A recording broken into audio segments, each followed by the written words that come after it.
നമസ്കാരം. നമ്മൾ രണ്ടാമത്തെ എപ്പിസോഡിലേക്ക് കിടക്കുകയാണ്. എൻ്റെ വോട്ട് ആർക്ക് എന്നാണ്. കഴിഞ്ഞ എപ്പിസോഡിൽ ജനറലായിട്ടുള്ള എൻ്റെ ഒരു കാഴ്ചപ്പാടാണ് ഞാൻ പറഞ്ഞത്. ഈ എപ്പിസോഡിൽ ഞാൻ കുറച്ചും കൂടെ സ്പെസിഫിക് ആയിട്ട് പോവുകയാണ്. ഓരോ മുന്നണിയുടെയും പ്രത്യേക അജണ്ടകളിലേക്ക് തന്നെ പോകുന്നത്. പക്ഷെ അതിനു മുൻപ് ഞാൻ കഴിഞ്ഞ എപ്പിസോഡിൽ പറഞ്ഞ ഒരു വാക്ക് ഞാൻ എടുത്തു പറയാം.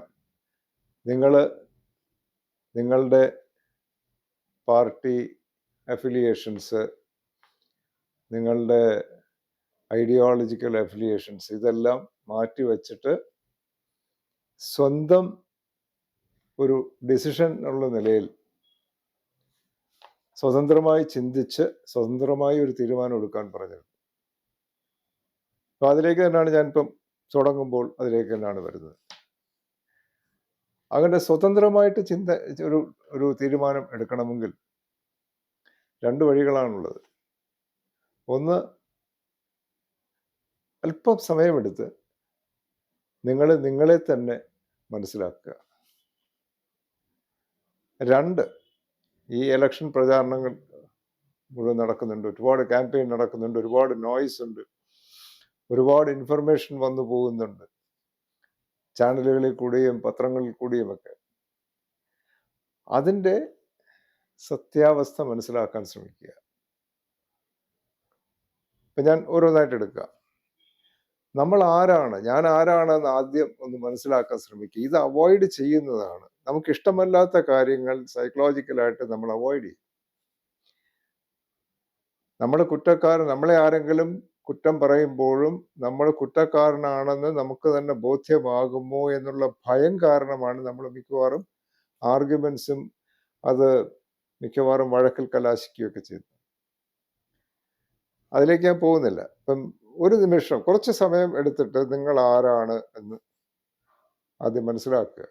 പൊതുവെ മലയാളികൾ 4 സിദ്ധാന്തങ്ങളിൽ ആണ് അള്ളിപ്പിടിച്ച് കിടക്കുന്നത്. അതിനെല്ലാം കാതലായിട്ടുള്ളത് ഐ മീ സിൻഡ്രോമാണ്.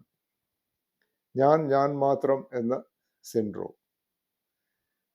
വളരെ സ്വാർത്ഥതയുള്ള ഒരു സമൂഹമാണ് മലയാളി. ഈ സ്വാർത്ഥത നമ്മുടെ ഭാരതീയ സംസ്കാരത്തിൽ ഇല്ലാത്ത ഒരു കാര്യമായിരുന്നു. അത് കാലാകാലങ്ങളിൽ ഇവിടെ നമ്മളെ വന്ന് അറ്റാക്ക് ചെയ്ത് നമ്മളെ കോളനൈസ് ചെയ്ത പല ഗ്രൂപ്പുകളും നമ്മളിൽ അടിച്ചേൽപ്പിക്കപ്പെട്ടതാണ്. അഥവാ നമ്മുടെ ഒരു വീക്ക്നെസ് കണ്ടിട്ട് നമ്മളിൽ അത് അടിച്ചേൽപ്പിക്കപ്പെട്ടു. ബ്രിട്ടീഷുകാർ പ്രത്യേകിച്ചും മലയാളികൾ ഈ സ്വാർത്ഥ താല്പര്യങ്ങൾ ഉപയോഗിച്ച് ആണ് ഒരുപാട് യൂസ് ചെയ്തിരുന്നത്. ബ്രിട്ടീഷുകാർ നമ്മളുടെ സ്വാർത്ഥ താല്പര്യങ്ങളിൽ തൽപരരാക്കി ആ സ്വാർത്ഥ താല്പര്യങ്ങൾ അവര് സർവീസ് ചെയ്ത് ഒരുപാട് കാര്യങ്ങൾ ഇവിടെ ഉണ്ടാക്കി വെച്ചിട്ട് പോയിട്ടുണ്ട്. അതിൽ പലതും ഇപ്പോഴും വളരെ വളർന്ന് പന്തലിച്ച് കിടപ്പുണ്ട്. ഞാൻ എന്തൊന്നും പറയുന്നില്ല. അപ്പൊ ഈ സ്വാർത്ഥ താല്പര്യങ്ങളിലാണ് നമ്മൾ മലയാളികൾ കൂടുതലും നമ്മൾ എക്സിസ്റ്റ് ചെയ്യുന്നത്. അതെന്താണ് ഈ സ്വാർത്ഥ താല്പര്യങ്ങൾ? ഞാൻ നേരത്തെ പറഞ്ഞുകൊണ്ട് വന്ന പോലെ 4 പ്രധാന തത്വങ്ങളിലാണ് മലയാളികൾ സർവൈവ് ചെയ്യുന്നത്. ഒന്ന്, ദീപസ്തംഭം മഹാശ്ചര്യം, എനിക്കും കിട്ടണം പണം. ഇതാണ് മലയാളിയുടെ ഒരു പ്രസിദ്ധമായ ഒരു കാഴ്ചപ്പാട്. നാടെങ്ങനെ പോയാലും ശരി, നമ്മുടെ കുടുംബവും നാടിനും എന്ത് പറ്റിയാലും ശരി, ദീപസ്തംഭം മഹാശ്ചര്യം, എനിക്കും കിട്ടണം പണം. ഈ കിട്ടുന്ന പണം മുടങ്ങിപ്പോകുമോ എന്ന് പേടിച്ച് നമ്മളുടെ ചിന്താഗതി, നമ്മുടെ അഭിപ്രായം മാറ്റില്ല. രണ്ടാമത്തെ നമ്മുടെ പ്രിൻസിപ്പിൾ എന്ന് പറയുന്നത് എംപറേഴ്സ് ന്യൂ ക്ലോത്ത്സ് ആണ്. ചക്രവർത്തിയുടെ പുതുകുപ്പായങ്ങൾ.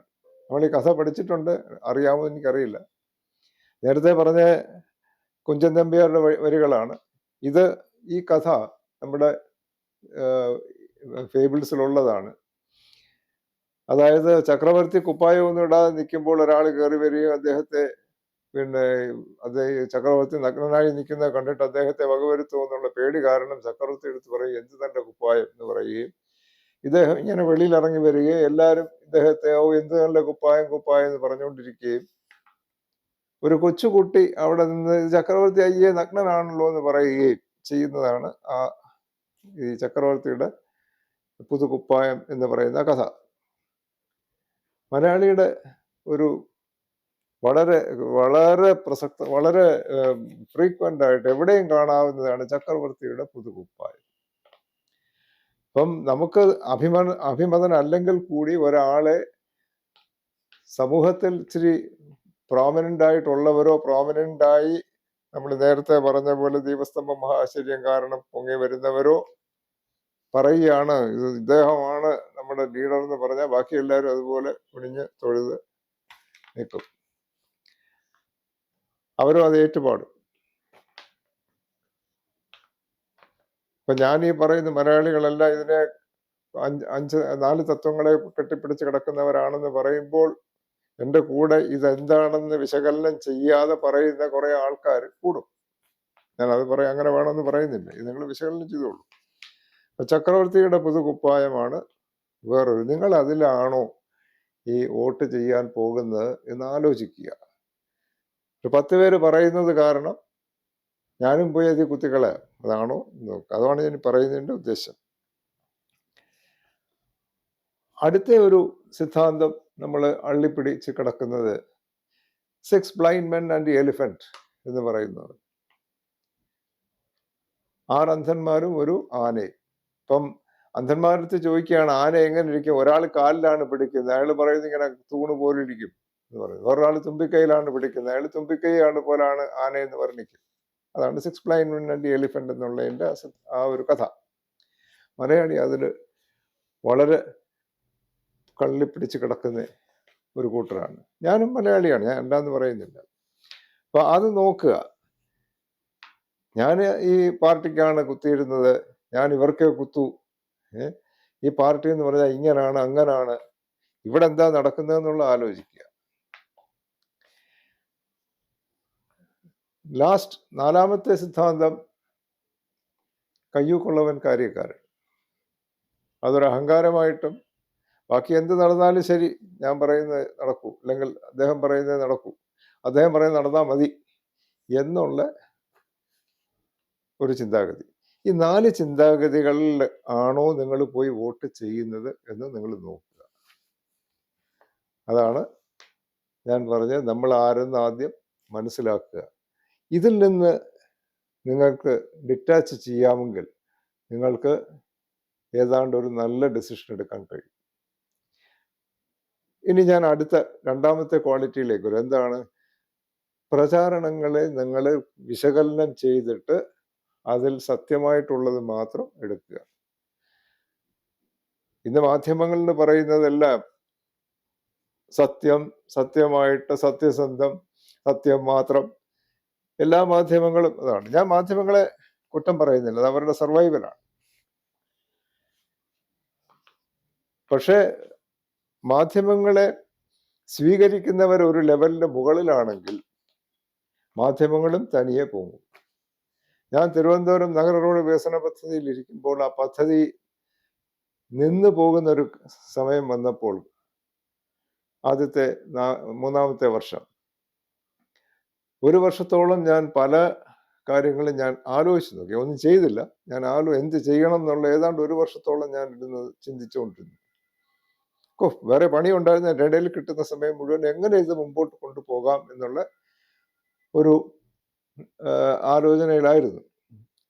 അങ്ങനെ ഇരുന്നപ്പോൾ എനിക്ക് അവസാനം എല്ലാം കഴിഞ്ഞപ്പോൾ ഷെർലക് ഹോംസ് പറയും, when all possibilities have been examined and no possibility appears to be a possible reason for a crime, then whatever is left, however impossible, is the only possibility എന്ന് പറയുന്നത് പോലെ എല്ലാം വിശകലനം ചെയ്ത അവസാനം എനിക്ക് മനസ്സിലായി മാധ്യമങ്ങൾക്ക് മാത്രമേ ഈ പ്രോജക്റ്റിനെ രക്ഷിക്കാൻ കഴിയുള്ളൂ. പക്ഷേ അതിൻ്റെ കൂടെ തന്നെ എനിക്ക് വേറൊരു കാര്യവും മനസ്സിലായി, മാധ്യമങ്ങളെ കൊണ്ട് അത് രക്ഷിപ്പിക്കാൻ ഒരിക്കലും സാധിക്കില്ല എന്നാണ്. ആ സാധിക്കാത്ത ആ പ്രവൃത്തിയെ ഞാൻ ടാക്കിൾ ചെയ്ത് മാധ്യമങ്ങളുമായിട്ട് ഞാൻ യോജിച്ചാണ് പിന്നെ പ്രവർത്തിച്ചതും. മാധ്യമങ്ങളാണ് ആ തിരുവനന്തപുരം സിറ്റി റോഡ് പ്രോജക്റ്റിനെ പുനരുദ്ധരിച്ചു കൊണ്ടുവന്നത്. അവരറിയാതെ തന്നെ കൊണ്ടുവന്നു. അപ്പോൾ മാധ്യമങ്ങൾക്ക് വലിയ പവറാണ്. പക്ഷെ നമ്മൾ ഈ കാണുന്നത് മുഴുവൻ അവരുടെ നെഗറ്റീവ് പവർ മാത്രമേ കാണുന്നുള്ളൂ. അവർക്കൊരു പോസിറ്റീവ് പവറുണ്ട്. ആനയ്ക്ക് ആനയുടെ ബലം അറിയില്ല എന്ന് പറഞ്ഞ പോലെ മാധ്യമങ്ങൾക്ക് മാധ്യമങ്ങളുടെ ശരിക്കുള്ള ബലം അറിയില്ല. അവരെ കറക്റ്റായിട്ട് യൂസ് ചെയ്താൽ അത് ലോകത്തിന് ഏറ്റവും പ്രൊഡക്റ്റീവായിട്ടുള്ള ഒരു ഫോഴ്സാണ്. പക്ഷെ അൺഫോർച്യുനേറ്റ്ലി നമ്മൾ അങ്ങനല്ല കാണുന്നത്. ഇപ്പൊ ഉദാഹരണത്തിന് ഞാൻ ഇന്നലെ